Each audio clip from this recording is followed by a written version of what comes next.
Hey guys, so I'm reaching out to you because I just received my book, Sleep Smarter by Shawn Stevenson. So I listened to Shalene Johnson's podcast and I came across Shawn Stevenson's podcast when she had him on one day and he was talking about the importance of sleep. And so I found out he had a podcast and I started listening to his, and I've been listening to it incessantly since.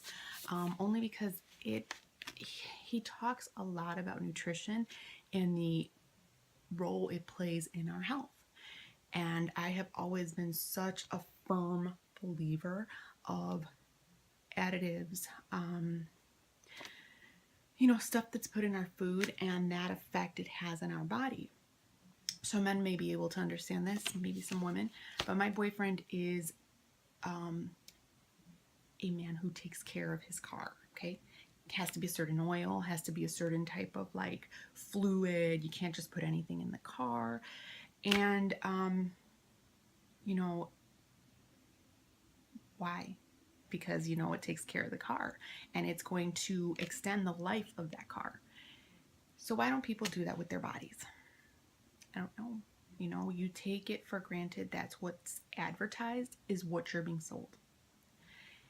That's a funny thing about advertising. They're going to try to twist it in such a way that it's going to have you believe for face value that what you're being told is what you're being sold.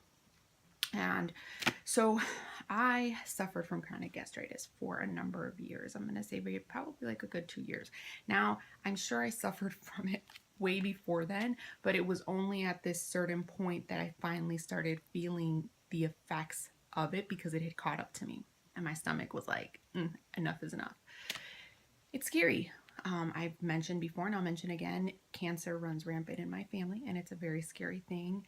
And, I was in the doctor so often. This woman, when I walk in now, it's only for my annual physical, but she will ask how my kids are doing because I was there that often. I mean, I had FMLA because of this, because it was that bad. And it took me changing what I eat to see a complete turnaround in that, for me to come off medication and not think that that was going to be it for me for the rest of my life. And so I can never stress enough the importance of like our diet and what we eat. And so, this gentleman had a severe chronic bone disease at a very young age.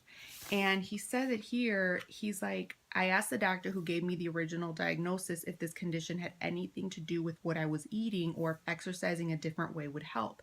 He looked at me like I was from another planet. I can relate. And said, this has absolutely nothing to do with what you're eating, and exercise isn't going to help this. He then wrote me a prescription to eat some pills, and that never did sit right with me.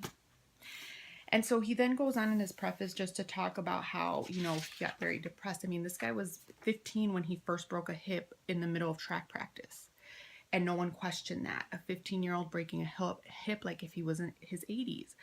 And, he then talks about how after having gained weight and gone through this depression, one day he said enough was enough. And he started looking at what he was eating and changing. I mean, small changes, nothing insane. I mean, this, and he started seeing changes. And then it's crazy because then he says, in figuring out how this works, I came across a study done on racehorses. If a racehorse breaks a bone, it could be grounds for the animal to be put down. So there is a vested interest. Is that crazy? Vested. Why don't people vest interest in their health? I don't know. Sorry. Off my soapbox. Anyways. A vested interest in improving their bone density. In this particular study, researchers gave the horse supplements along with normal diet and found that there was a negligible increase in bone density. However, when horses were walked in addition to supplementation and their normal diet, the researchers noticed a substantial increase in their bone density. It's crazy. There's a vested interest because racehorses are not cheap. And so before you go through the last step to actually put them down, you're going to try to improve their condition so you can continue to race them. And here we are. There's no vested interest in you. You know, it's easy enough to go to a physician, you list your symptoms, and they're going to prescribe you a pill, and you think it will fix you. It does not fix you. It merely controls your illness. Now, I'm not going to say go completely crazy, start going organic, start doing this. Research it, because every one person is different. My body does not function like your body does. And so have a vested interest in you and figuring out what is causing your symptoms or your conditions.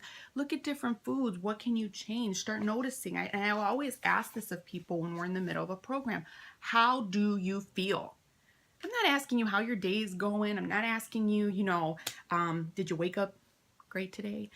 I want you to notice, do you have more energy? Do you feel less bloated? Are you feeling less achiness in your joints? Take the initiative. I mean, you don't have to be into the different things that I'm into as far as like picking up Shawn Stevensons' book, although I will highly, highly recommend this book to anyone who is willing to pick it up. I'm so excited. Only because sleep isn't, I mean, he talks about how there are 3 parts to this. It's your nutrition, it's your exercise, and it's your sleep. Because during sleep, our body repairs itself. I mean, I'm guilty. I get maybe at average, and there were some points in my life that it would be 3 to 5 hours, and this has been for years, 3 to 5 hours of sleep. And it is the worst single thing we can do to our bodies, because when we sleep, it is the time when your body repairs its tissues, is detoxifying anything it needs to, but we take it for granted. And don't. My wish for everyone is to feel healthy and happy and not have to be taking a slew of pills and feel miserable. People, that is a choice. It is a choice. There are those who, yes, warranted, you need to be on your medications. And I will never tell anybody come off of them. I really feel like it's something that needs to be done between you taking the initiative to figure out what's going to work for you, the foods you're eating, and working with your doctor to make sure that you're not harming yourself in any way either. So that's me on my soapbox. And I will say, if you can pick up this book, it's gonna be a game changer. So talk to you guys later. Bye.